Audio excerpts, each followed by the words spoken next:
All right, everyone. Welcome back to today's episode of Words of the Wise. Today I have Chief Wensinger from Fremont, Ohio PD. He started his public safety career in 2003 as a social worker. He was a child abuse and neglect investigator. In 2006, he started in law enforcement. In 2010, he moved back to his hometown and was promoted in 2015 as a detective, 2016, detective sergeant, and in 2022, chief of police. So, welcome to the show. Chief Wensinger, thank you so much for being here today. Thank you so much for having me, Paige. I Of course. appreciate you. We were kind of laughing offline a little bit. I was like, wow, isn't it amazing how we can go through the entirety of your career in like 10 Right. seconds? You say it like that. I'm thinking about all the things that have happened in that amount of time over the last 20 years. Lots going on. Yeah, it's interesting. I think that, we can sum up everything so quickly, but obviously there were a lot of peaks and valleys, I'm sure, within each and every year of your career so far. But one of the things that kind of came to my mind when I was reading your bio was the fact that you started in 2003 as a child abuse and neglect investigator. Yeah. And I can only imagine how incredibly challenging that position was. And then obviously now you're segueing into law enforcement, which you're continuing to see things that are really challenging. And my question for you is, how were you able to train yourself to still see the good in the world after working in such challenging conditions? Being a police officer and a social worker, we really do have a front row seat to really what's out there in the world. Mm. And we do, like to your point, see a lot of super negative things, death, abuse, all those things that come with it that are almost death and abuse. But what we also see is all the cool and amazing, awesome people that are out there that are there along the road with us. So equally with those bad things, there are positive things that come with this as well. Do you Uh, do you feel like you were able to kind of train yourself to focus more on those positive things to create that longevity in your career? Yeah, and I think one of the things that benefited me early on as a social worker is I had a good support team with me, and along the way, I've been married to my wonderful wife Amy, three beautiful, healthy sons. That's certainly how we both have our parents still with us. When we got married, I remember very specifically having this conversation with the pastor that married us. She was like, "Wait, both of your parents are still married?" Mm. So full disclosure is I have a pretty stacked support network behind that. So not only that, but I've had some good bosses along the way. Um, and everybody says you've had good bosses and bosses that are good because they show you what not to do. But I've just really been blessed to have a good support network, including bosses at work and at home. The thing that kind of popped out to me is as you're talking about things to be grateful for, Mm. right? You're like, I have an amazing wife, Yeah. healthy kids. My parents are still here. They're still married. I had great bosses. And I think that we don't give ourselves enough credit for our ability to choose that. That's a choice. You could Yeah, just definitely. as Yeah. easily been like, yeah, like I saw the worst of the worst and, XYZ, XYZ, and like focus on the negative things, but you chose to look at the good things and to have gratitude and to have those positive reinforcements in your life. And I think that a lot of times, that I'm guilty, everything I say on this podcast, I have done more than once in my life where I Yeah. have played the woe is me. And I have pointed my fingers at everybody else for why things were happening in my life. And I still have to practice it to this day. There are still some times where Yeah. I focus on something and I'm like, man, like I could be choosing to look at this in a different way. And I probably should. And I think it takes an immense amount of mental training to have the ability to choose, and to choose to think more positively. And I think the more you start to do that, the more evidence of good things start to present themselves in your life. Yeah, and what I'll say is happiness is definitely a choice. Some days it's just a lot easier to choose to be happy. And sometimes I find myself letting something live in my mind rent free, like something, somebody should have called me and told me about something and they did. Now I'm on the hot seat at some with some random person from, community member from Fremont questioning me about it. And I'm coming from a position that I should be knowledgeable of it. Some of the things we just have to get over and move past and choose to think about. Well, I didn't know about it, but it was a great outcome. And then you can always go back to that person. Happy to report to you that this was a wonderful event. Police officers performed at that next level that we want them to be at. I just didn't know it at the time, but along the way, if you give other people that power to be successful, it's easier to choose to be happy about their successes, even if you didn't know about it, and maybe even should have. Yeah. And, I think that, I think to your point, we're never going to be perfect. There's always going to be moments Yeah. where we're Yeah. like, man, like I let that take way too much of my energy or my headspace than Hmm. it should have. But I think that the older I get, the more, and I don't think I had this ability when I was younger for whatever reason. Maybe it was maturity or life experience or whatever it was. But I've now been able to, not perfectly, but I've been able to zoom out a little bit and ask myself questions of like, how big of a deal is this really? Like in the grand scheme of things, like, when you go to the doctor and they have that sliding scale with like the smiley Hmm. faces, and it's like, what's your Yeah. pain level? On like 1 to 10, like, what are we looking at here? Like, are you like worst pain of your life, or like, are you But okay and it's just kind of uncomfortable, a good way to say, well, compared to what? Like, I've got a headache, but compared to my worst headache ever, I'm in pretty good shape. Yeah. Exactly. So, yeah, Yeah, I sometimes refer to that as the gift of perspective. Like, 100%. yeah, I mean, I broke my wrist one time. I was like in the sixth grade. I feel like that's the worst physical injury that I can remember. But compared to what? Yep. Feel pretty Yeah. good. I think perspective is so powerful.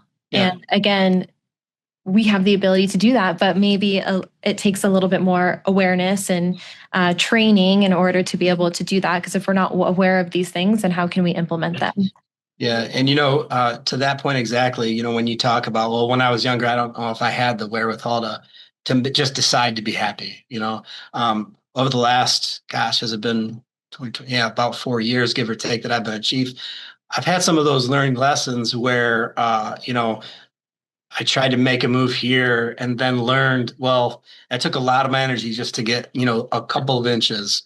If I just spend my energy in the right places fighting the battles that I should be fighting rather than some that just don't pay very well, and then when we're talking about outcomes, I've gotten a lot better. Yeah. Yeah. Well, I think you start to determine, and again, I don't know if this is because I'm getting older and time is limited. I'm more towards like the middle end than I am the beginning. We're all Yeah, getting older. But what is the ROI? And I think a lot of times when we talk about ROI, return on investment, we think about money. But can you think about ROI on time? What is the return on investment of your time for things? Is it effective? Is that an effective use of your time? Yes or right, no? And again, I think it takes having those moments of like zooming out, like you do something and then you like kind of take a bird's eye view of like, was that effective? Yes or no? right. And I was just having this conversation earlier. You know how sports teams will run tape, right? So like Mhm. they'll take a look and they say, okay, what did we do well? Where are our rooms for improvement? How can we be more effective and efficient and succeed? I think that we have to run back our own tape sometimes. I think we have to have moments periodically. Maybe it's every quarter, maybe it's every month, twice a year, whatever you feel like is best for you, but to like zoom out and be like, all right, where was I successful, and where are Yeah. my rooms for improvement, and then how can we like implement that moving forward? And so I think running back our own tape and then understanding what is the return on investment, not just for dollars but for our time. Right, I couldn't agree with you more. I mean, if we're making lemonade, is the juice worth the squeeze? You Yeah. just have to look at the work that goes in to different things and the outcomes of those things. And I'm like a data nerd, so like I love looking back at stats, everything from like traffic stop data. Traffic stops in and of itself is not really a good measurement of police work. or police activity, like how many times an officer pulls over a car. But oftentimes, we're police chiefs, or in my experience, we're like, hey, what are police officers doing? How many traffic stops can an officer do in a day? Like, well, how many should they be doing? What else are they doing? Like, there's a whole cost benefit into everything an officer does. And if that officer spends a little bit more time taking care of themselves, all those traffic stops and all that other police work, the quality of that will go up. Yeah. So we got to I, be careful of what we're measuring. I I think we could probably have a whole separate podcast where we just talk about like diving into like metrics and like, trying to figure Right. out the data. But my world is all like SOPs and like, are we effective? And is there a way to make things more efficient? And you're always constantly asking the question of, why are we doing it this way? And can we be better? And I think that the only way for us to evolve in a positive direction is to look at what we do and ask ourselves those questions of, can we do it better? Yes and Absolutely. no. And if the answer is no, I don't know. I don't know if the answer should ever be no. I think there's always rooms for improvement, but if the answer is no, cool. If the answer is yes, then what are those things that we need to do to implement so that we can then get better? And so I think that by you diving into like the nitty-gritty of everything, it gives you a really good insight into the processes. And I think we all start to get into like habits of how we tend to do things, and we don't ask ourselves those questions. So I am right there with you. I do that every day. So I think Yeah. we could have another podcast about that. That would be like for the nerds like us. All right. So organizationally, you told me that you worked really hard to start implementing things like yoga, eye rest, yoga nidra, relaxation and decompression Yeah. techniques. My question for you, because everyone who's listening to this, they understand the concept of what those things are, right? Yeah. But how did you get a room full of cops to do these things? All right. I got a couple of disclaimers. I don't Okay. think it's ever been a room full of cops. We've had a couple of room fulls, and I'll have to give a shout out to Chief Paul Hallbeisen, who is the city of Fremont fire chief. And I don't know if I'll ever be able to conceal to him that I actually publicly gave him some credit. Our friends at the fire department and the city of Fremont are connected to us. In the same building. I mean, they were smart enough not to put a door. We got to walk outside to go see them. But he and I worked on a project together and got some grant dollars to pay for a program through a Wonder Within, who is a company that came and gave these sessions. And from the onset, it was tied to uh, I actually don't know off the top of my head. Maybe that's one of the things we can run back and take this little. Ooh, wait, what was the grant period? But it was like 2003, and it was in conjunction with the fire department, where quarterly Amber Miskovich would come, and it was off of premises. It was at a Fraternal Order of Police lodge. So it was like a safe place to go, and we set them up as training sessions. And one of the first lessons I started to learn as a chief, forcing wellness on people doesn't really work.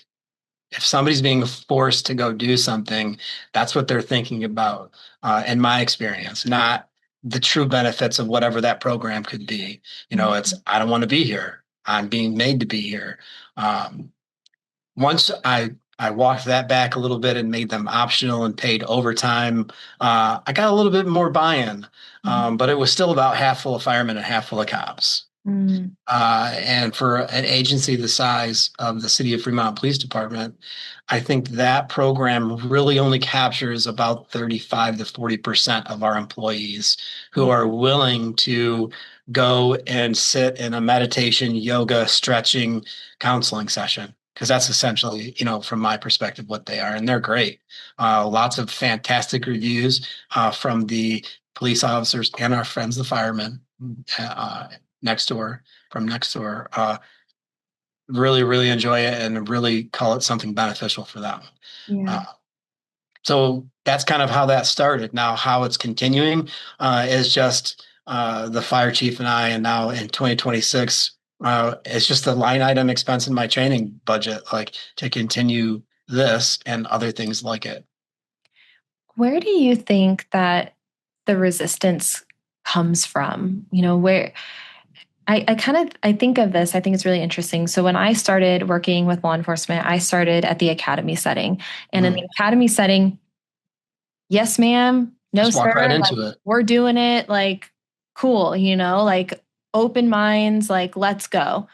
And then Right. somewhere along the lines of graduation into service, there's now this stigma or this resistance that happens because these things are being introduced at an academy level almost everywhere across the country, right? This is not a new Right. concept. And so, where do you think that kind of resistance comes from and why? Well, I think you hit it right on the nail, right on the head when you said, well, you started in academy and you didn't experience that resistance. The 30 to 40% of employees, in my experience in the city of Fremont, are all of a younger generation. Mhm. And the most pushback I received was from my like top 30% aged in experienced law enforcement officers who, I mean, laughed when I said yoga was a training. Yeah. So some of them have came around. Some of my newer officers aren't as interested in going to do a meditation yoga session. And I think the key here, the key takeaway for me is whatever tool you use in law enforcement leadership, you just have to have multiple tools to try and capture every different group of people. We have EAPs. We have now new in 2026 in the city of Fremont. They actually, through our health insurance carrier group, are giving us like a wellness coach app. And I just went for my first in-person visit with her, and it's Aware Health. And I don't know, we'll see how going to do that and using that myself will be, maybe I'll be able to capture another 30% of our staff and convince them to do it. We'll see if I'm not sure how much I like it yet. My goal is to drink less coffee and less caffeine. I'm like a 5 cup a day guy. And I'm trying to get that down to 3 cups a day. We'll see how that goes. Um, between EAP and the Aware Health and all the other programs in Ohio, like Ohio Assist, which is like a 3.5 day post-traumatic incident camp that's free of charge through the Ohio State Highway Patrol. There's just like resources out there that leaders need to find to capture different percentages of their people in order to, put a whole table of tools on deck to get everybody to the next level when we're talking about law enforcement, work. There's a few things I want to talk about, but one You're of the writing a lot of things, notes. yeah, I'm writing notes. So one of the things, this is really like off. It's not off topic, but it's All right. kind of interesting. So I'm reading a book on sleep, and it talks about caffeine. And there was a study. Did you hear about this study that they did with spiders? No. Okay. So I'm going to teach you something. They did this Okay. study with spiders to try to identify the effects of different drugs. And they're saying that coffee is one of the only drugs that hasn't been really like researched in the way that any other narcotics have. And so they gave these spiders different types. I think it was like THC, amphetamines, acid, and then It's going to help me drink less coffee. caffeine. So Okay. then they compared the webs that these I've spiders seen this. made I've seen it. on each one. Caffeine Yeah. was the only one that was completely unusable and like not functioning as an actual Yeah. web. Isn't Yeah. that fascinating? I And did see this because the web that yeah, I remember this now. yeah, completely like you cannot use it. All the other ones were like crazy, but it could still serve as a functioning web, but this particular one on caffeine could not. And I thought that was really fascinating. And what I've learned is one, we have to meet people where they are. I'm a big coffee person too. I don't have very many vices at all other than coffee. I am a 3 to 4 a day. So I'm right there with you too. But if you were to walk in and tell someone, stop drinking coffee, Mhm. immediately the walls are going to start to go up, right? People are going Right. to get defensive and like, who are you to tell me what to do? Like, I'm going to do whatever I want to do. And so I think when it comes to wellness, there's a few things. One, like, how can we meet people where they are? And how can we say, hey, like, if you are going to drink caffeine, maybe we drink one less, or maybe instead of Mhm. drinking the energy drink that has all of these things in it that can be really hard on your heart, let's maybe try to switch it out for coffee. How Yeah. can we have those conversations of like, hey, like let's figure out what we can do that's better, but not like putting up those walls of resistance. Mhm. The other thing that I've noticed is really trying to have outcome focused conversations. And so, what I mean by that is, and I found success with, I'm going to put this in quotes, like the older generation, Mhm. because to your point, you're 100% correct. If I walk into a briefing and I do want to backtrack a little bit and say, like, the fact that you're saying 35, plus percent who are all of the younger generation who are doing these things because they were introduced to them early on at the academy level, that's an ROI, right? Like that's Yeah. return on investment right there.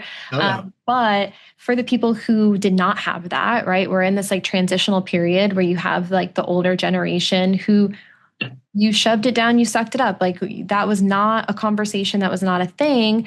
Who are maybe now a little bit resistant to that, and like I don't want to do that woo woo stuff. Right. What I have found success in is focusing on the outcome rather than the method, and I've learned this over time the hard way.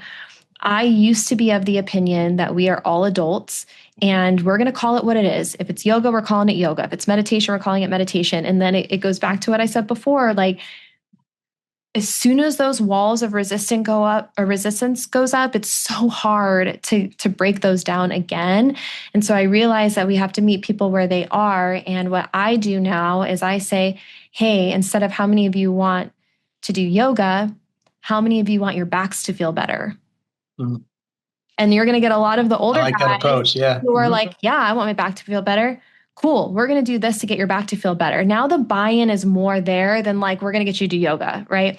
And the same goes with, breathing techniques. It's like maybe some people feel like it's witchcraft or kumbayaing and they don't want to do it. But if I said, hey, how many of you want to sleep better?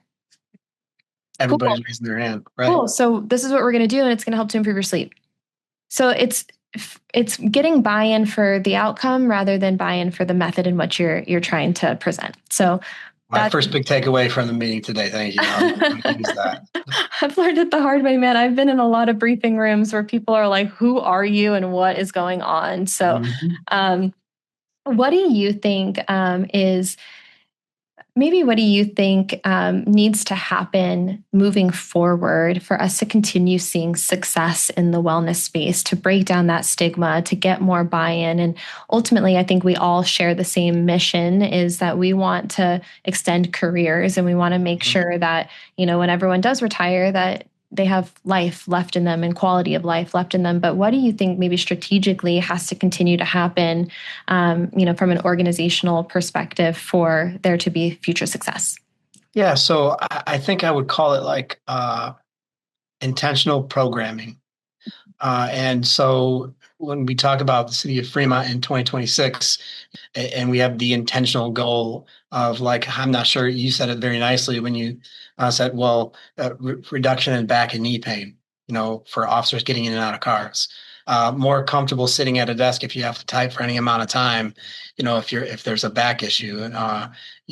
While you're out driving in a police vehicle around and around and around through neighborhoods over curbs, bumps, it shouldn't strain your body. So to that end, what can we do? Is that yoga? Is that physical fitness training?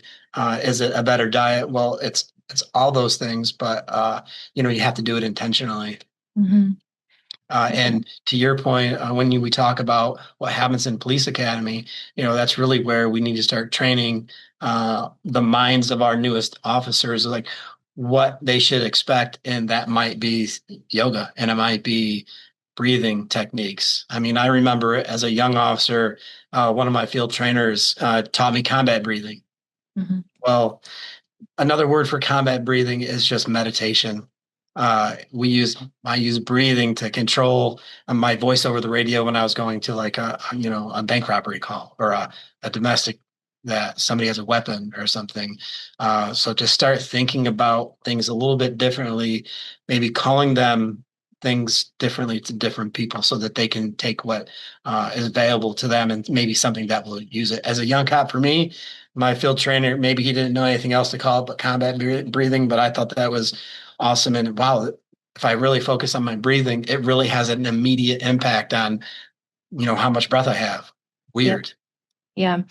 I was told that if you just put tactical in front of anything, it makes it cool. So, he's like Right, right, right. tactical breathing, tactical This is yoga. a tactical TDU shirt from 511. I'm pretty sure. I mean, it's pretty awesome. Exactly. Yeah. Just throw tactical in front of it and it's cool. But I think to your point, how can we start really relating everything that you're doing to the functions of your career and safety in the career and out on the field? And I think that when you can have the why, I think people get more on board with that. And if you can like say it in a way where you're like, that makes sense, then more Yeah. people are going to do it. So you said you had someone that's like, hey, do combat breathing.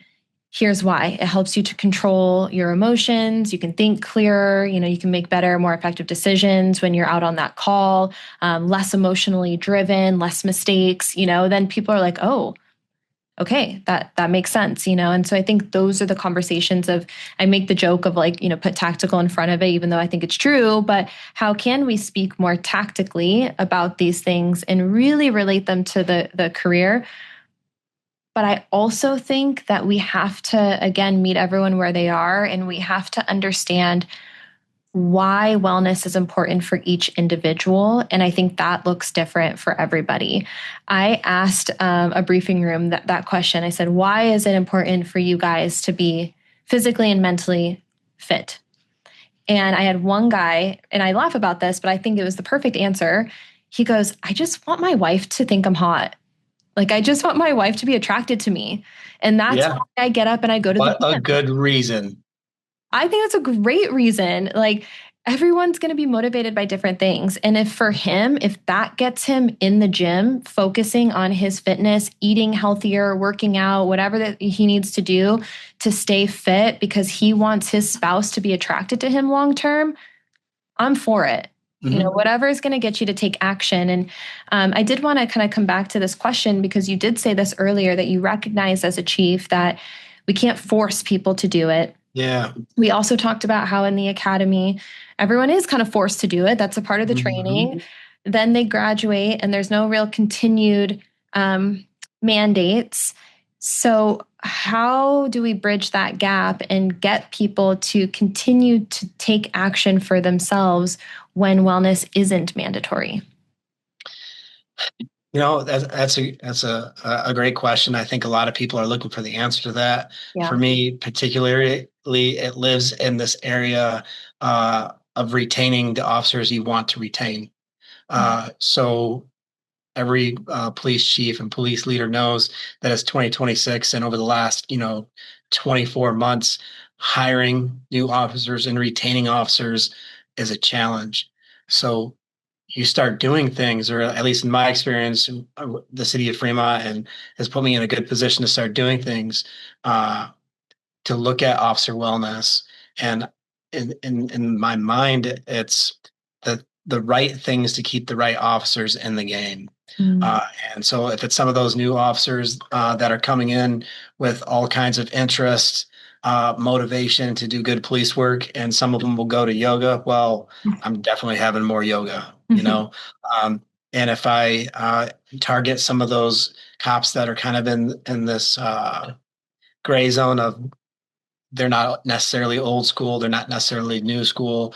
I found that sometimes the trainings that they want to go to that line up with their work, like, if I've got a guy that wants to go to SWAT training, I should definitely send him to that, because parts of that kind of law enforcement, very tactical, by the way, SWAT training. Those things include physical fitness, different techniques, regarding clearing houses and arresting violent fugitives. Those all play a significant role in keeping officers safe. Yep. So I'm right back to finding different things, programs, intentional programming to keep people well and safe and happy, even though happiness is a choice. Uh, Put people in an easier position to decide that they're happy by, wellness programs that they're interested in, trainings that they want to be, and an overall, police department with a mission that they can be, that they're okay with, Yeah. that they relate to. Yeah. I love it. I used to call what you just said, like all the different options and things that are going to help as a charcuterie board. Mm. And then I had someone say that that's too hard to say, and I should say the buffet. So whatever works for you. But Yep. I agree with you. I think it's not a one size fits all. And how can you have? I love that you said intentional programming. Like, can you intentionally put in place things that people are interested in and that are going to help them to live happier, healthier, and longer lives. So I love that. One of the other things that you guys are doing, and I think that this really does relate to wellness, is that you have implemented some early detection tracking and software. Can you talk a little bit about Yeah. that? So, some people talk about it as the 0 step in discipline, but it's really just an easy place for our 7 sergeants to talk with each other and document small things that shouldn't be disciplined until it's like the fourth thing that happens. And the example of that is, I have an officer on midnights who's driving through a field around a warehouse that had an alarm. He's out there, he's doing maybe extra by checking around the backside where there's not a road or it's stone and he's not familiar with it, but he's getting familiar with it. And he hits a cinder block and scratches, 8 feet of car through the front quarter panel and the door and the side. Now we're at, $950 of rewrapping and damage. Well, when I was coming up in my law enforcement career, that's right up. Right. Mhm. But maybe it should be like, hey, maybe you should check these things during the daytime so you know where you're going. Right. So there's a little bit of that, but we've had a lot of success because all of our officers have access to this, and not everybody else is coaching moments, but they all have access to give and get recognition there. Mhm. So I just sent a recognition to an officer that was sent to a apartment complex to look for a vehicle that was involved in an incident in another agency nearby.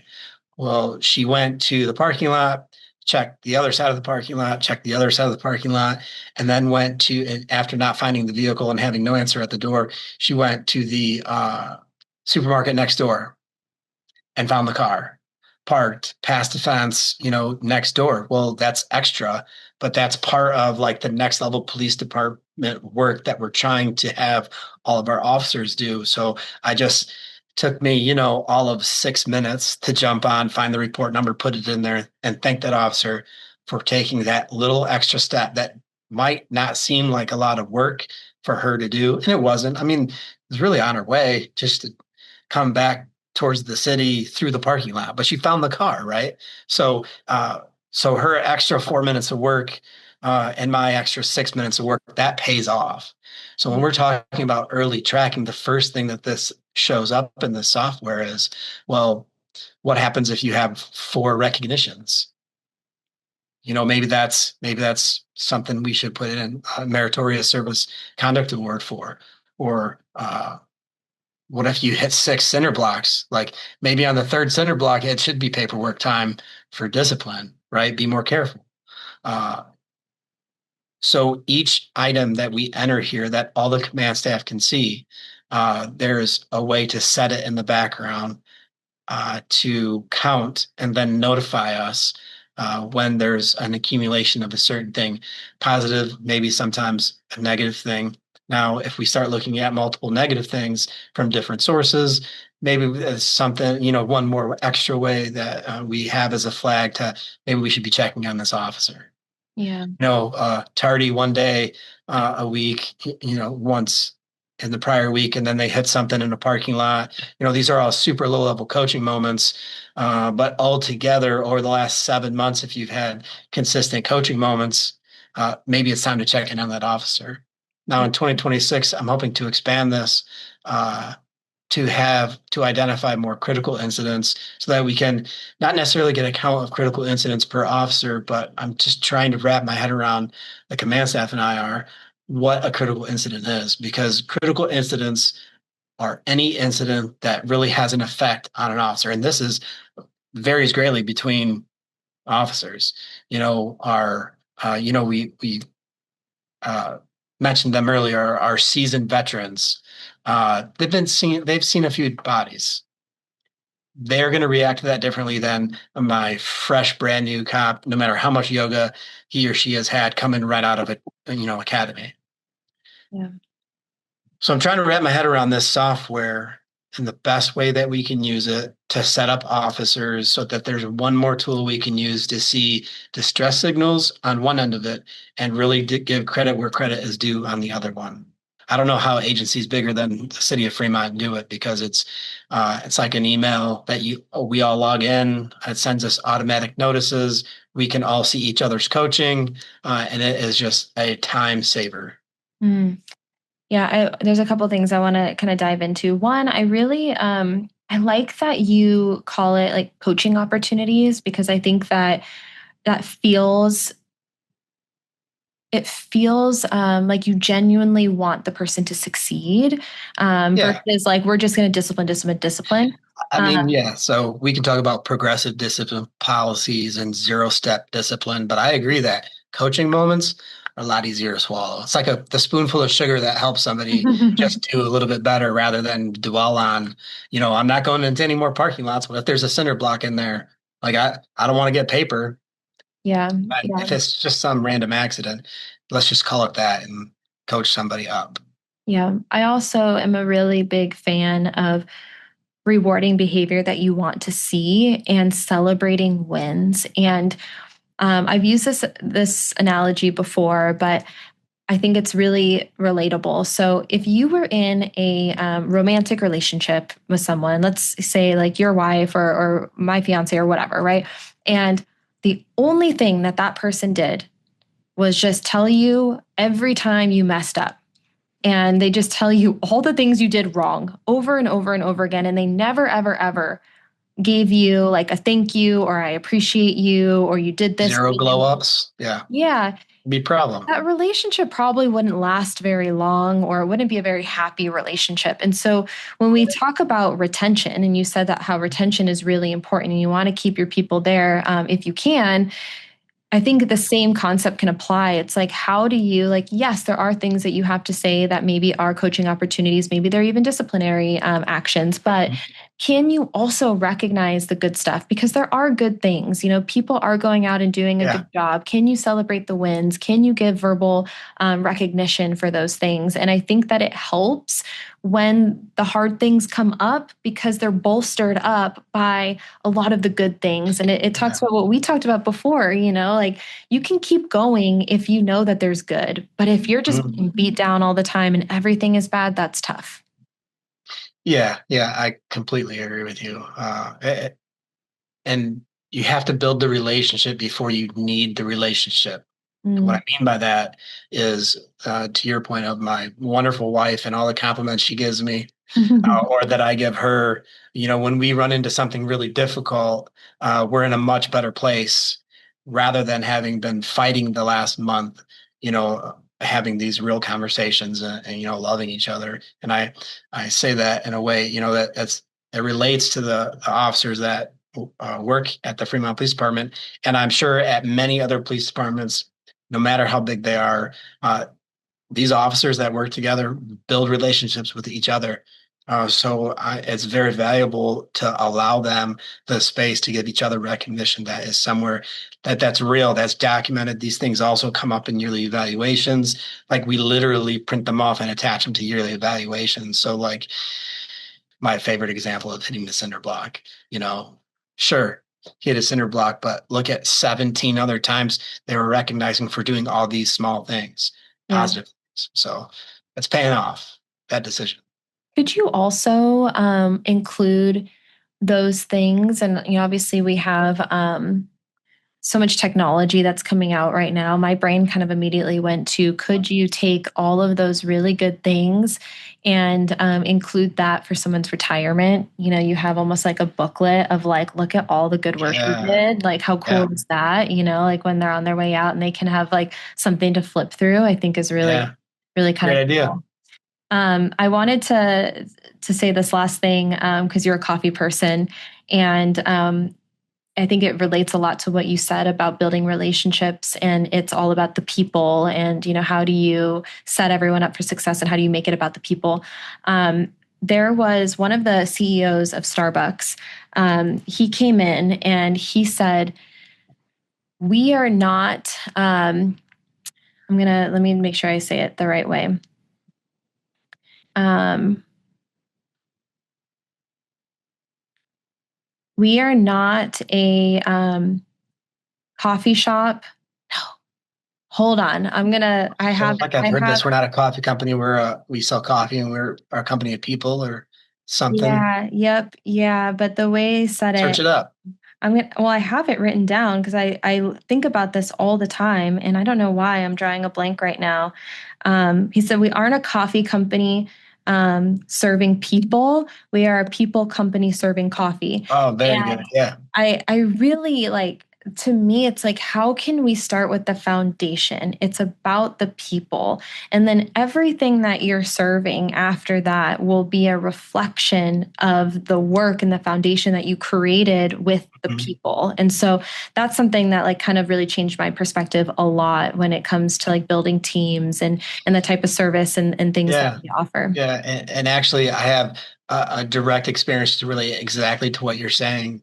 And they're all the cool law enforcement technology that's out there, like ALPR cameras, which are automatic license plate Mhm. reading cameras, which is actually, people are freaking out about it. But we have ALPR technology that reads directly and sends messages to our officers on MDTs, the mobile data terminal right in the cruiser. We're connected to dispatch and every other officer on duty for like basically instant messaging. In 2025, the city of Fremont spent like $500,000 to upgrade our UHF radio to a Marks radio. Uh, we just did this huge pistol changeover that gave optics on our pistols. Like we have all this technology. We just had 4 new police cars last year. And, some big cities might look at that as, oh, 4 new police cars. That's like every month we have. But I look at all this momentum that we have with the technology in 2026, and none of it matters unless we have a motivated police officer who is in good mental shape that day when all those things come together. If that officer gets a ALPR hit of an Amber Alert, and we have intel that there's a kid in the car, I want the cop that has been working out, that's feeling good about themselves, that's not worried about what's going on in their lives, to be on the other end of that radio, or when they receive that, call for service to go out there and be able to perform. And all those things we're doing, the technology, from yoga to physical training to, EAP programs, all those things are to that end to get, that officer in the best position to, do their job and at the next level. Yeah, I love it. My last question for you is for the younger generation. What words of wisdom would you share with the younger men and women who are coming into the career today? They're at a really good starting point that's going to set the trajectory for the rest of their career. Maybe something that you wish you would have known when you were younger, or something that's helped you along the way that you want to pass on to them. So I think if I could, there's a lot here. I think if I could give myself some advice, to be more aware of the impact that every officer can make. And what I mean by that is, I've been telling cops here much before I was a chief, is just find what you love about police work and do it. And the work that you love will get you to where you're at. Uh, but I wish I would have realized the impact that I had on everybody that was around me. And we can see this if, that young officer, if they make better decisions about where to eat, are they eating Burger King 5 days a week or a better option? Or if that officer's like, hey, let's all bring in food and cook, and it's probably going to be lower calorie and lower cost, like that's a decision that you make, the impact that you can convince other people around you. And then, of course, every police chief out there will like to hear the young cop who wants to do more police work. So they're like, hey, partner, let's go do this. And that could be checking houses for warrants, pulling over speeding cars, finding kids to play basketball at the basketball court. I didn't play much basketball, but like finding kids to go sledding with, like all these things. This is all police work that will advance our mission. And I wish I realized the impact that I had on the team around me. Like every officer has a lot of impact. And if they start looking at that, they'll be able to make a bigger and bigger impact, not just like on the communities that they serve, but on their own condition and position. Like we talked about earlier, happiness is a choice, but making choices that put you in a better position just to be happy is the same thing. Yeah. So that's it. Be aware of your impact. I love that. Thank you so much for your time.